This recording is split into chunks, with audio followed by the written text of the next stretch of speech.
Seja bem-vindo ao podcast do Inova Social. Eu sou Vitor Vasques e no episódio de hoje vamos falar sobre a pesquisa inédita com autistas e suas famílias que resultou no desenvolvimento do Mapa Autismo Brasil.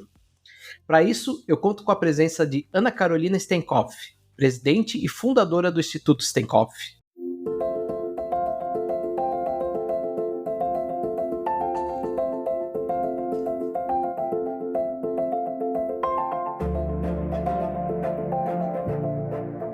Carol, seja bem-vinda.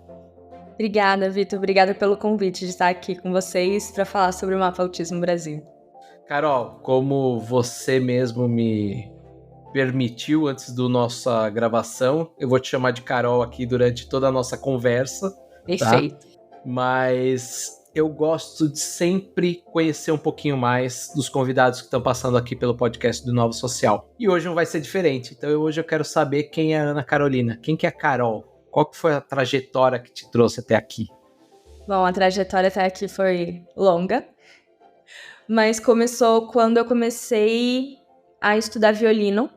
Eu tinha 12 anos, era o meu instrumento favorito, eu sempre gostei de tocar em orquestra, minha família sempre incentivou o estudo da música.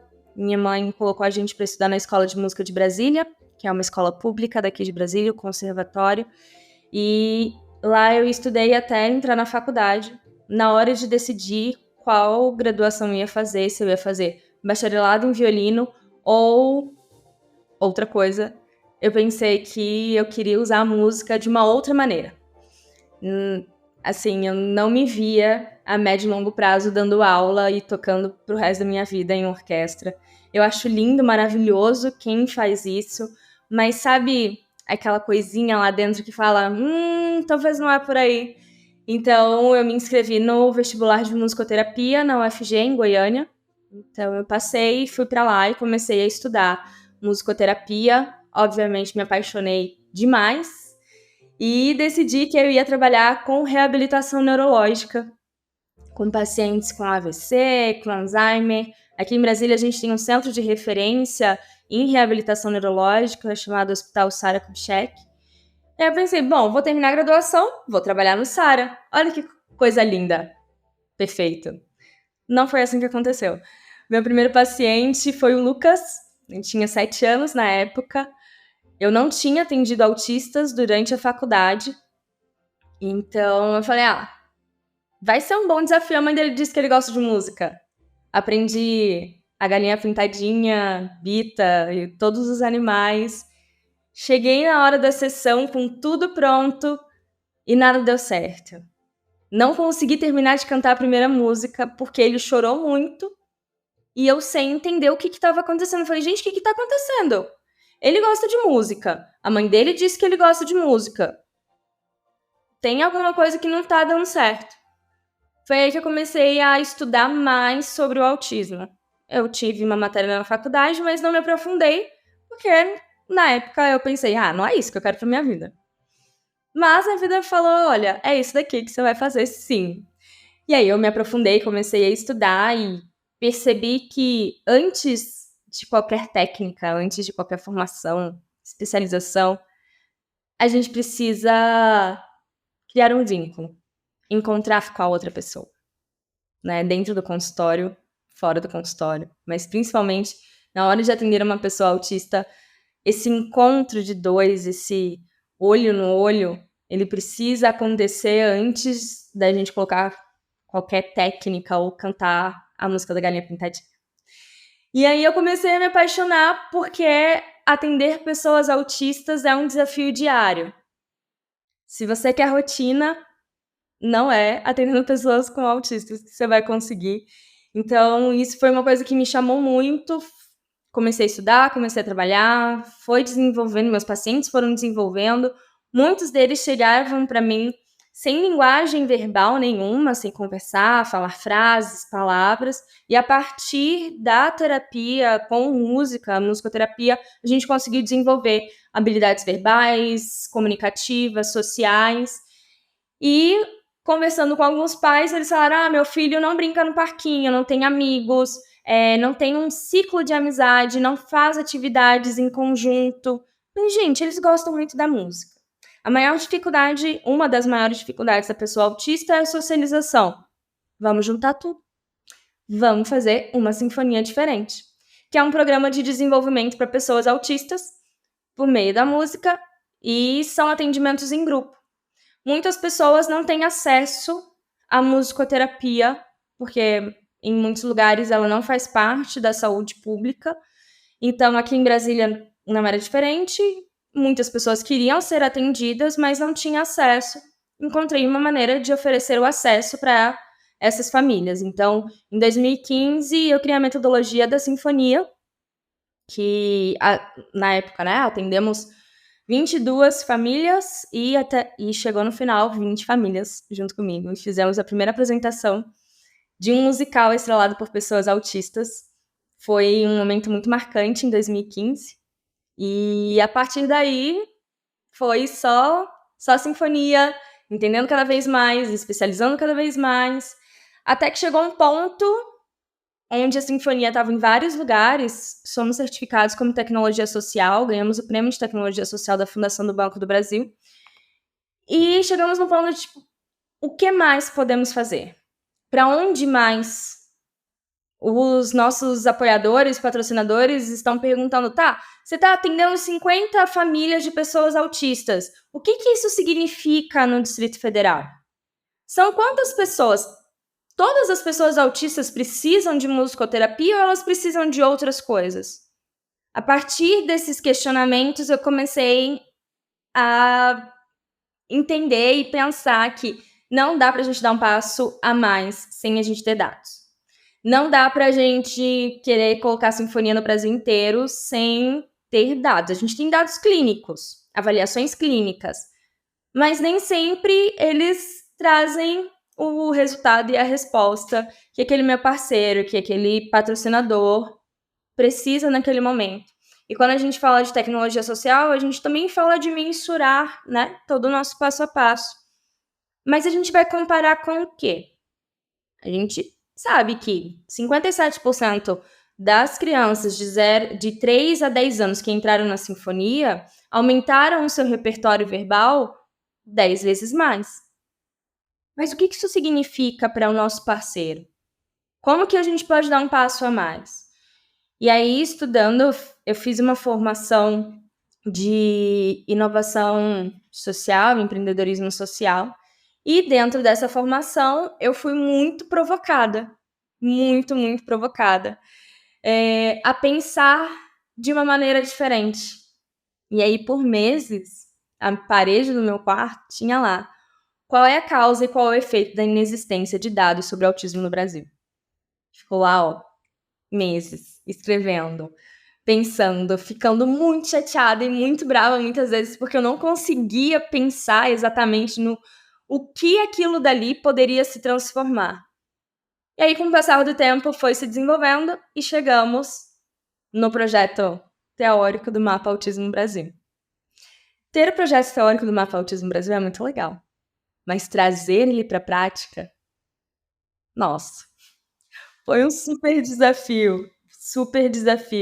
E essa foi minha caminhada até aqui. Não foi uma caminhada fácil, não foi uma caminhada simples, porque quando eu comecei, poucas pessoas acreditavam que poderia dar certo a sinfonia, né, no caso. Eu era muito nova na época, eu tinha 1 ano de formada, né, já vou me entregar aqui. Eu tinha 24 anos, então, para muitas pessoas, era tipo, meu, quem é você na fila do pão? Sabe, quem é você para pensar em uma coisa totalmente diferente? Porque até então, os atendimentos clínicos eram feitos individualmente. E tava ali, tava bom. Tava todo mundo achando normal e tranquilo ser assim. Aí vem uma menina maluca, musicoterapeuta, que não é especialista na área, que tá fazendo formação e propõe uma coisa diferente. Né? Tiveram muitas barreiras até a gente chegar aqui, mas foi extremamente importante para o mapa existir e para todo o olhar e amadurecimento, né, que ele tem hoje. Carol, é legal quando eu faço essa pergunta sobre qual foi sua trajetória até aqui, e é muito comum a gente ver que do empreendedor social o caminho da pessoa, ele se funde com o caminho do projeto, né? Então, você já adiantou aqui a minha próxima pergunta, você falou muito da motivação para o desenvolvimento do mapa. Eu quero que depois você fale mais um pouquinho sobre isso, quais eram os objetivos principais por trás do desenvolvimento do mapa, mas eu queria comentar só isso um pouco, né, que a gente vê muito essa fusão, né, da história entre do empreendedor social e o seu próprio projeto, né? E eu acho que uma outra coisa que eu queria te dizer, se você vou me entregar aqui em relação à idade, é muito legal a gente ver que do empreendedor social não existe idade.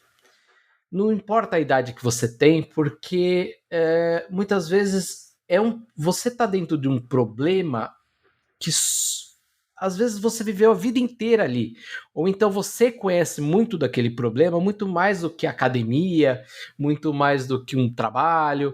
Então acho que isso é legal. Eu queria só fazer esse comentário aqui antes da gente seguir em frente, mas era só para fechar um pouquinho de algumas coisas que você falou aqui, que eu acho que são importantes.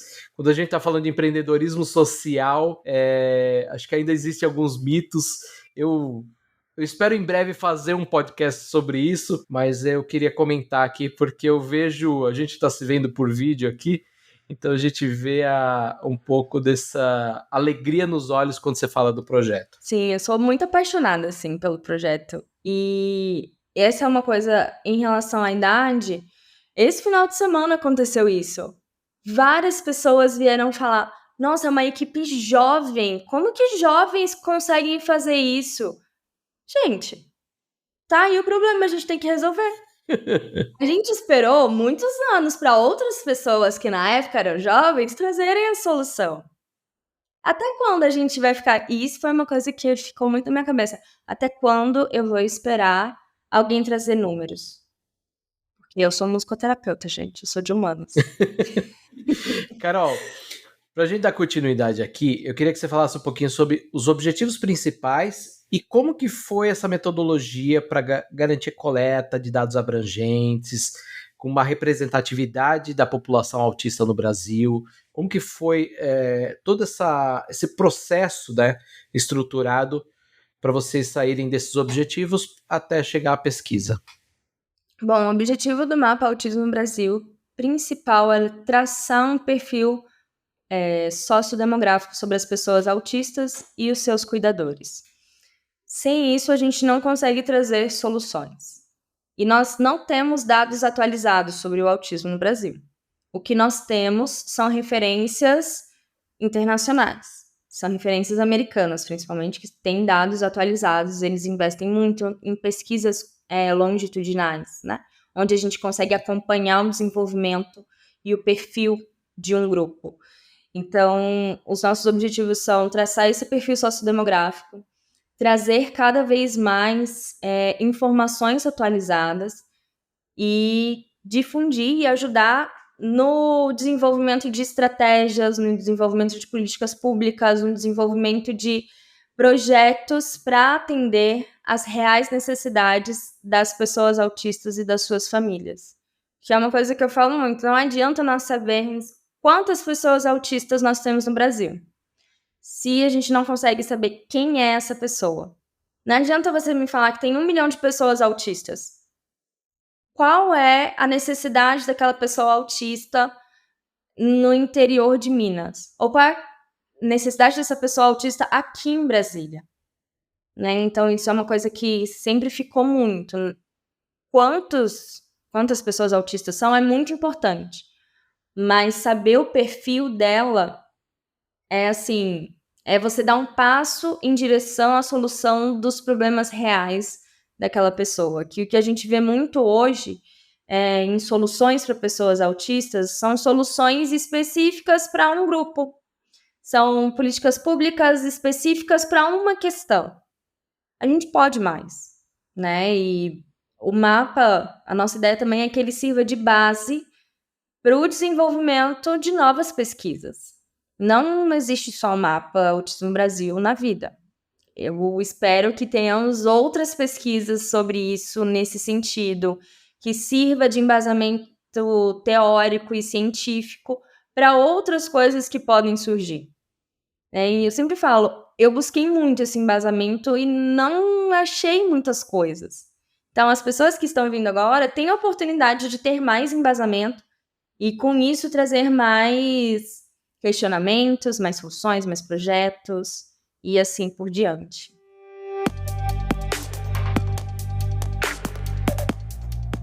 Carol, você falou sobre a importância de coletar o perfil dessas pessoas, né? E, segundo o estudo, 25% não são verbais, né? O que a gente tem de destaque nessa nova pesquisa, já que eu falei lá no início do nosso podcast, que é uma pesquisa inédita, o que a gente teve como destaque nos resultados?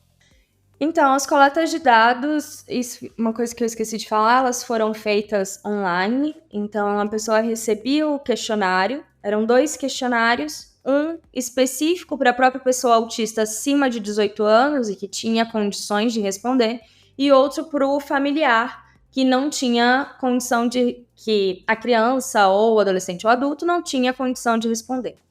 Então, nesses 2 questionários, nós tivemos muitas respostas, muitas, do Brasil inteiro. O nosso objetivo era o Distrito Federal, mas nós tivemos respostas do Brasil inteiro, de todos os estados. E isso foi uma coisa muito legal.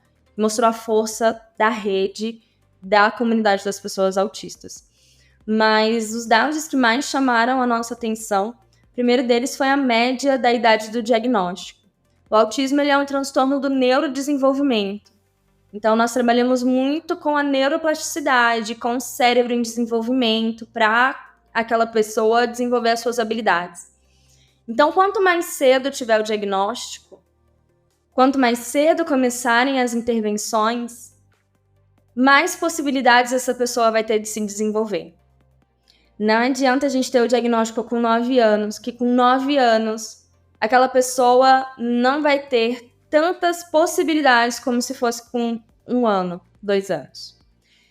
Outra diferença ainda na idade de diagnóstico, que os meninos têm a idade média de diagnóstico de 7 anos. As meninas, 14 anos. Isso pra gente foi um choque. A gente sabe que existe essa diferença de idade de diagnóstico entre homens e mulheres, meninos e meninas, mas ver esse número, falou, eita, realmente, esse é um ponto de atenção. Muitas mulheres têm sido diagnosticadas de forma tardia, muitos homens também, mas principalmente muitas mulheres, têm recebido diagnóstico de borderline, crise de ansiedade, bipolaridade, mas na verdade são pessoas autistas. Porque temos um senso comum de autista não fala, autista não interage, autista não olha no olho. A mulher, quando ela fala, quando ela olha no olho, quando ela tem um mínimo de relacionamento social, ela não é classificada como autista. Pode olhar de várias formas, entender de várias formas, inclusive tem muitas que têm diagnóstico de esquizofrenia, sem ser esquizofrênicas. Isso é um assunto muito delicado, mas isso chamou muito a nossa atenção, né? O perfil de diagnóstico, as questões que levam a um diagnóstico, elas são muito diferentes para homens e mulheres. E por isso que para mulheres, segundo a pesquisa, o diagnóstico é mais tarde, né? Outro ponto que a gente levantou e que você já falou foi a opção de comunicação, se é verbal ou não verbal. E 25% colocou que é não verbal. Isso é uma porcentagem alta. A gente acredita também que alguns dos que responderam que são verbais podem não ser verbais funcionais, né? Que é aquela função da comunicação de pedir, solicitar, explicar o que está acontecendo. Isso é a funcionalidade da comunicação. Que essas pessoas também não tenham tanta funcionalidade. Porque se a gente fizer o cruzamento, e aqui eu convido quem está ouvindo depois explorar um pouquinho o dashboard, você vai ver, se você fizer o cruzamento de dados, quantas pessoas autistas nível 3 são verbais, ali a gente acha um ponto de interrogação, porque o autista nível 2 e 3, a comunicação ela é um dos pontos que leva essa classificação de nível 2 e 3. Então, ali tem um ponto de atenção e quem for olhar o dashboard depois vai ver que é possível fazer esses cruzamentos e entender além do que está posto, né? Você consegue cruzar e fazer outras observações. Além da comunicação, outro dado que chamou a atenção foi que 77%, mais de 77%, dos respondentes tiveram o seu diagnóstico na rede privada. E poucos tiveram na rede pública de saúde. A gente vê isso muito na prática de muitas famílias que esperam 2, 3 anos para conseguir um diagnóstico na rede pública de saúde, não conseguem e fazem esse investimento para conseguir o diagnóstico na rede privada de saúde.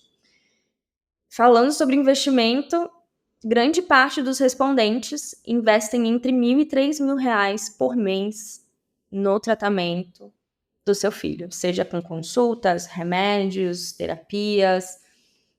Eu sei que é um valor muito alto e quando a gente fizer o nacional vai ter, né, vai destoar um pouco.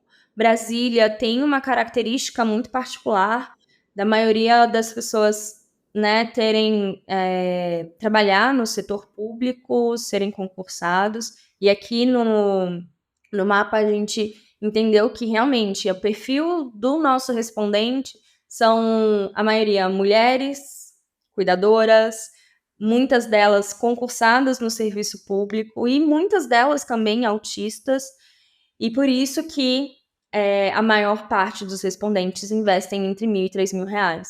É um valor muito alto. Se você for pensar, é um valor muito alto. E mesmo sendo um valor alto, nós temos poucas horas de terapia. Os respondentes, a maior parte dos respondentes diz que fazem entre 1 e 5 horas de terapia por semana.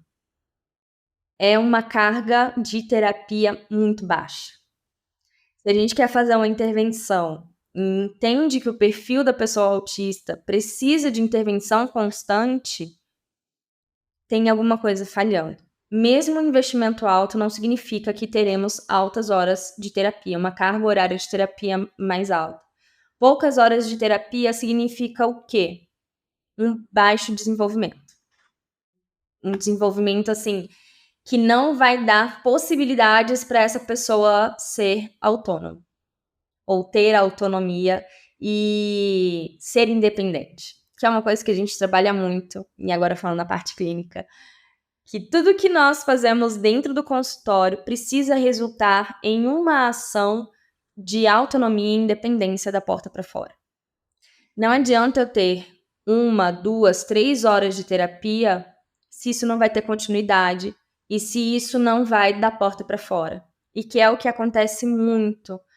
Muitas crianças, adolescentes e também adultos têm essas horas de terapia, 3 horas. O que são 3 horas durante a semana? A gente sabe que a estimulação neurológica precisa ser constante.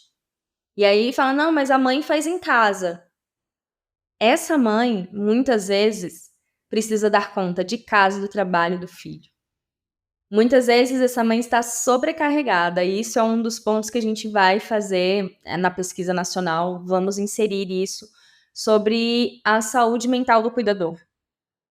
Nós ouvimos muito e aqui em Brasília nós tivemos um caso, assim, há um mês ou mês e meio atrás, onde a mãe tirou a própria vida e do filho também, em um ato de desespero, porque não tem uma rede de apoio. Não tem uma rede onde esse adulto, adolescente, vai poder ter o seu desenvolvimento pleno, sabe? Então, essa é uma questão que vai entrar no questionário anual e é uma questão que preocupa muito, porque nos nossos resultados, a maior parte dos cuidadores são mulheres. Né? Então, elas têm uma sobrecarga, muitas delas deixaram de trabalhar. Hoje, elas responderam, né, que não trabalham, uma boa parte respondeu que não trabalham. E, inclusive, essas pessoas também não têm acesso aos benefícios do governo, né, aos programas sociais. Então, os serviços e direitos, que são isenção de PVA, passe livre ou Bolsa Família, BPC, o LOAS, que são benefícios do governo para pessoas com deficiência. Então, essas famílias, elas ficam, entre aspas, no limbo, porque elas não têm renda suficiente para pagar boas terapias, mas a renda delas impossibilita que ela acesse esses benefícios do governo. Então, essas famílias ficam ali num impasse constante. Outro dado que eu acho muito legal compartilhar foram as terapias que os respondentes fazem atualmente. Então, 83% faz psicoterapia, 60% fono, 57% terapia ocupacional, 36% pedagogia, 23% musicoterapia. Isso é muito legal ver que tem uma diversidade de terapias que essa pessoa autista faz. E só voltando um pouquinho nas horas, 13,71% dos respondentes fazem menos de 1 hora de terapia por semana. É muita coisa. É muita gente que não faz terapia. E esse dado nós vemos na prática. A Sinfonia é um programa social que atende famílias que não têm condições de pagar para ter acesso a uma terapia diferenciada, uma terapia, a musicoterapia. E para muitas dessas famílias que nós atendemos, a musicoterapia é a única terapia que ela tem na semana. E são 50 minutos de terapia. Nós passamos instruções para a família, fazemos acompanhamentos, mas é a única. Tem uma família que a gente está atendendo agora, que o menino ele tem 10 anos, e ano passado ele frequentou a escola durante 1 mês, porque a escola não tem recursos para atender essa criança. Porque é uma criança que tem comportamentos agressivos, é uma criança que não senta. Então, durante 1 ano, ela ficou na escola 1 mês. E essa é a realidade, assim, de muitas famílias que nós atendemos aqui.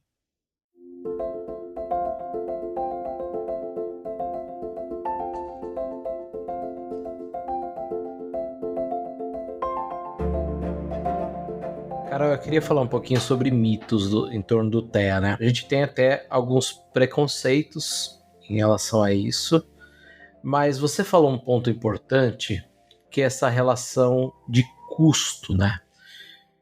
De investir de R$ 1.000 a R$ 3.000 é um valor muito alto, só que é necessário para o tratamento, mas eles também não recebem esse auxílio governamental, seja Estado, federal, não importa, enfim, de coisas às vezes básicas, uma isenção do IPVA, um passe livre.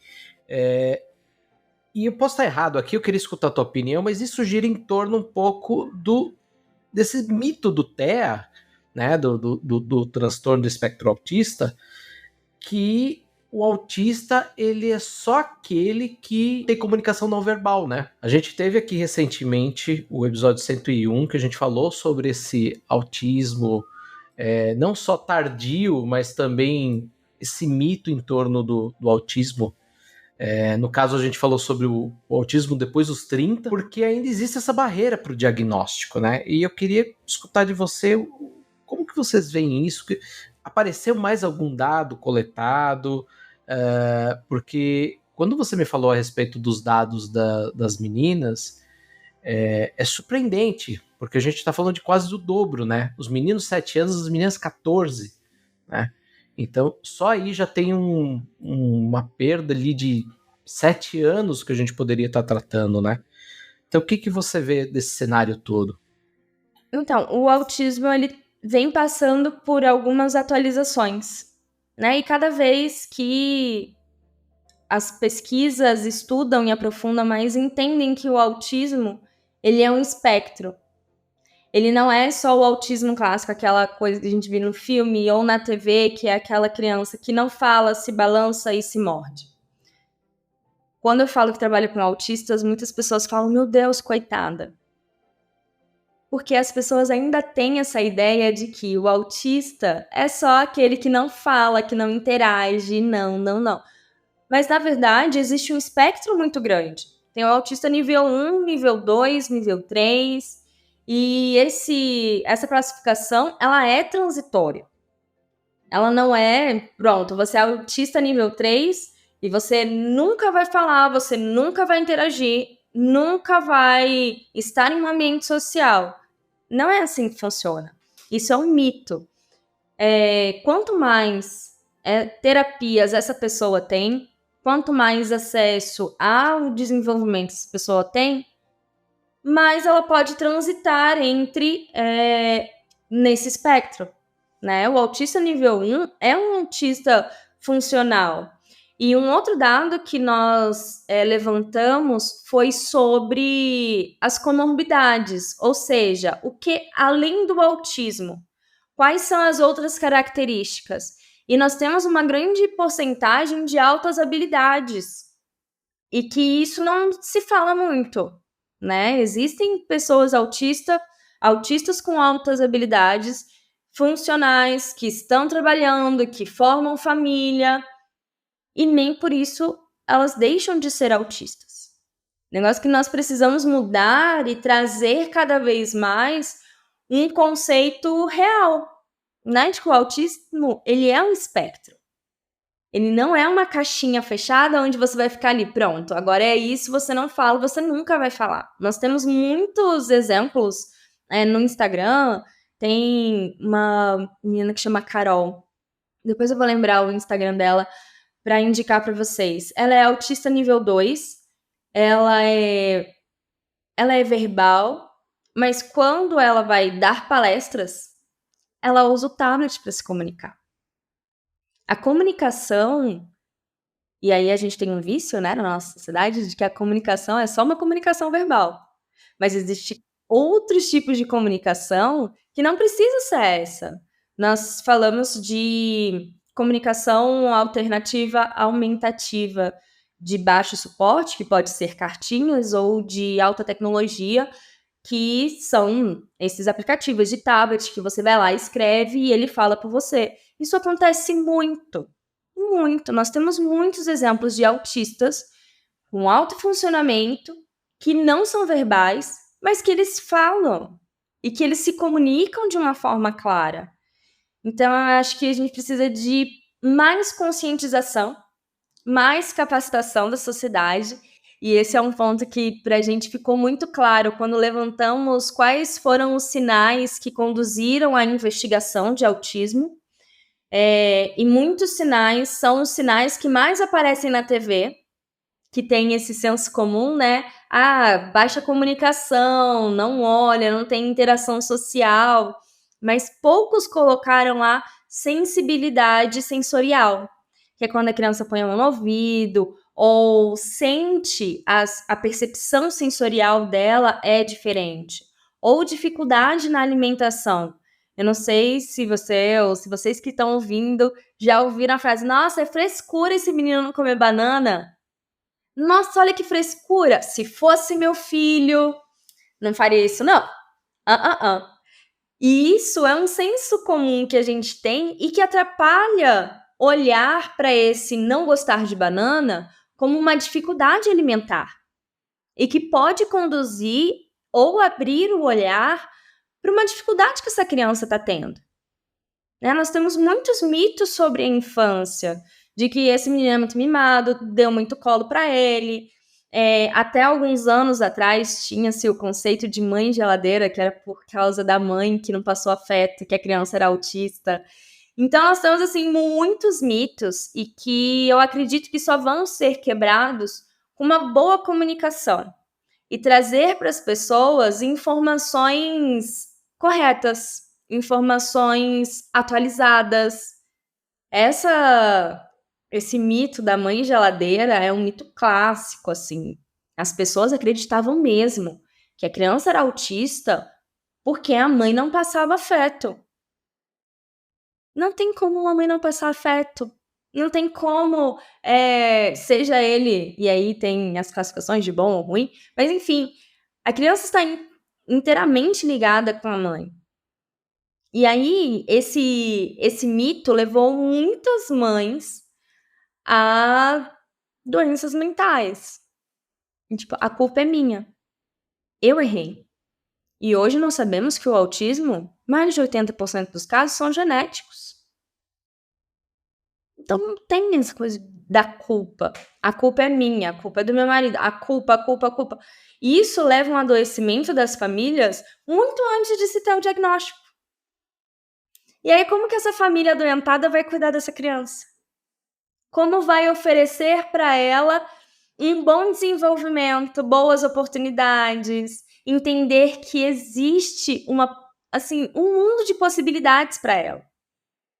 E aí, de novo, as pessoas acham que são caixinhas. Não são caixinhas. É um espectro, assim, de milhões de possibilidades. E se não for pelo caminho A, vai pelo C, pelo D, até chegar no Z. A gente vai achar um caminho para essa criança. Mas é isso, a gente precisa sair da caixinha, precisa sair do ele não vai conseguir, porque ele é autista nível 3. E essa é apenas a primeira fase da pesquisa, né? Eu queria entender quais são as expectativas para as próximas fases. Então, o que vocês já estão preparando? O que vocês têm aí como uma visão de futuro para esse mapa? Então, a ideia é que no segundo semestre a gente consiga lançar a pesquisa nacional e aí coletar dados de todos os estados do Brasil. Para isso, nós vamos precisar de muito apoio e de muita parceria. Mas a ideia é coletar os dados do Brasil inteiro e depois continuar com esses dados a cada 2 anos. Tem uma ideia um pouco mais ousada de, no meio desses 2 anos, estudar as regiões do Brasil. Então, no primeiro semestre, a gente vai lá para o sul, sudeste, norte, nordeste, anual. Depois faz centro-oeste e vai dividindo e vai entendendo o micro, né? Não sei se pode chamar de micro, mas entendendo pontualmente daquela região para depois entender o nacional e ir para a região e olhar com cuidado para cada parte do nosso país, que é gigante. E cada lugar vai ter um perfil totalmente diferente. Um outro passo que a gente quer dar é ter mais parcerias com outras universidades, com outros pesquisadores. E um ponto legal da pesquisa é que a gente também levanta quem quer continuar respondendo pesquisas na área do autismo. Então, também somos um repositório de pesquisas. Então, eu quero fazer uma pesquisa sobre sensibilidade musical. Nós temos um banco de dados de pessoas dispostas a responder, que é uma das maiores dificuldades da pesquisa, né? Dentro da academia e fora da academia também. Conseguir respondentes. Então, nós temos um banco de dados e muitos pesquisadores estão bem felizes com isso, porque realmente é muito difícil alcançar as pessoas, mas existe essa possibilidade com o mapa também. Carol, para a gente encerrar, você já deixou aqui várias mensagens, mas eu queria que você deixasse uma mensagem para quem está nos ouvindo para concluir essa nossa conversa. Eu acredito que a mensagem seja: não desista. Muitas pessoas e muitas coisas vão acontecer no meio do caminho até você, né, chegar e tirar do papel a sua ideia, mas eu acho que a minha mensagem é: não desista. Não deu no caminho A, vai no caminho B, depois o C. Pense de maneiras fora da caixinha. Porque a gente sempre tem, sempre foi assim. Não é porque sempre foi assim que tem que continuar assim. Se você acredita nessa ideia, se você acredita no potencial que a sua ideia, o seu negócio, o seu projeto tem, vai. E teste. Isso é uma coisa que a gente fez e eu tô muito feliz, assim, ter esse teste, essa validação aqui no Distrito Federal, para depois a gente ampliar isso. Foi muito, muito legal. Confesso que na empolgação já pensei algumas vezes: não, gente, vamos logo pro nacional. Mas pensando bem, é importante validar as ideias. É importante também ter coragem para tirar a ideia do papel. Isso é uma coisa muito importante. Eu enrolei um bom tempo entre escrever e tirar do papel. Porque, às vezes, nem a gente consegue acreditar que pode dar certo. né? E aí, aqui um parênteses, façam terapia. Voltando. É muito importante a gente... E aí, como empreendedor social, né? A gente leva muito não. É muito frustrante. Muitos pontos da nossa caminhada são pontos de muita frustração. Porque você acredita, você é apaixonado naquilo que você quer. E aí a pessoa fala, não. Ah, não vai fazer aqui na minha... Não. Ah, você não me consultou. Não. Então é muito importante manter a saúde mental, assim, principalmente dos empreendedores sociais. Isso é uma coisa que eu gosto muito de falar quando eu falo para empreendedores sociais. A nossa saúde mental é muito importante. Se a gente não tiver com a nossa saúde mental em dia, ideias brilhantes podem ficar no papel. Porque a gente não vai ter coragem, a gente não vai ter força, a gente não vai desenvolver resiliência e muitas ideias que podem revolucionar a história do lugar, a história, quem sabe, do mundo, podem ficar no papel. Então, eu acho que uma outra coisa que eu gostaria de falar é isso. Cuidar da saúde mental para dar conta. Porque não é fácil. Não é uma jornada fácil. Mas é muito gostosa. Vale a pena. Uma última mensagem de uma empreendedora social raiz nata. Eu acho que você resumiu o que é o empreendedorismo social hoje no Brasil e talvez no mundo, né? Essa resiliência. E eu queria lembrar o ouvinte que tudo isso que a gente falou, até mesmo o Instagram da influenciadora, que você não lembrou o nome, mas a gente vai ter aqui na nossa descrição os links. O link do mapa, o link da influenciadora, mas a gente também vai ter o link dos outros podcasts que a gente já teve aqui no Inova Social. E, Carol, para você eu queria agradecer mais uma vez. Muito obrigado por esse bate-papo. Espero o ano que vem acho que o ano que vem não, no segundo semestre, mas em breve a gente falar um pouquinho mais sobre as próximas fases. E muito obrigado mesmo pela conversa. E o ouvinte, a gente se vê no próximo episódio. Até lá, tchau!